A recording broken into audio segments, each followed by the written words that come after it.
On part à Wahine, l'île n'est pas épargnée par la multiplication de chiens errants. L'association Tehere Itema Wanimara no Wahine tente d'endiguer le problème à travers des campagnes de stérilisation.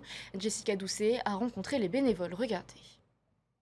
En 2022, une enquête révèle que Huahine compte 3000 chiens pour environ 6000 habitants. Ce constat ne laisse pas les associations pour la protection des animaux insensibles. Il y a un gros souci, c'est l'information.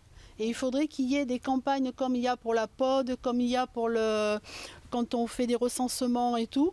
Eh ben, on paye des gens, des groupes, et puis voilà, ils rentrent dans les maisons, ils font l'information, les risques, conditions animales, ce que vous faites, ce qu'il ne faut pas faire, ce que vous risquez, et voilà. Et après, on pourra avoir des chiffres et passer à l'action. Grâce à l'octroi d'une subvention de 5 millions de francs de la Direction de l'Environnement en décembre 2023, l'association met en place une campagne de stérilisation. Plus de 300 chiens et chats sont opérés. Le but de notre association, c'était de responsabiliser un peu les propriétaires.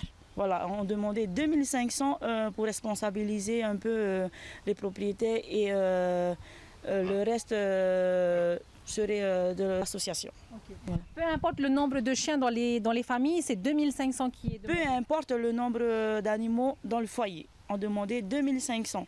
Sauf que là, la liste ne s'allonge plus comme au début. Malgré cette action pour freiner l'augmentation de la population animale de l'île, les abandons d'animaux sont toujours nombreux. Ces 2 chiots en sont de récentes victimes. Là, ils ont été stérilisés grâce à la campagne de stérilisation avant qu'ils s'en aillent.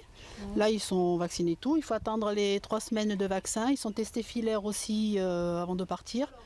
Et voilà. Et après, nous, on fait l'intermédiaire et c'est une association qui prendra le relais après sur Tahiti pour les envoyer sur la métropole.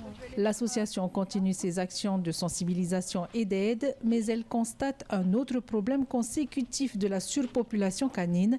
Les attaques de chiens sont très fréquentes, presque 1 par jour selon l'association, une situation inquiétante qu'un grand journal quotidien national a déjà évoquée et qui ternit l'image de la Polynésie.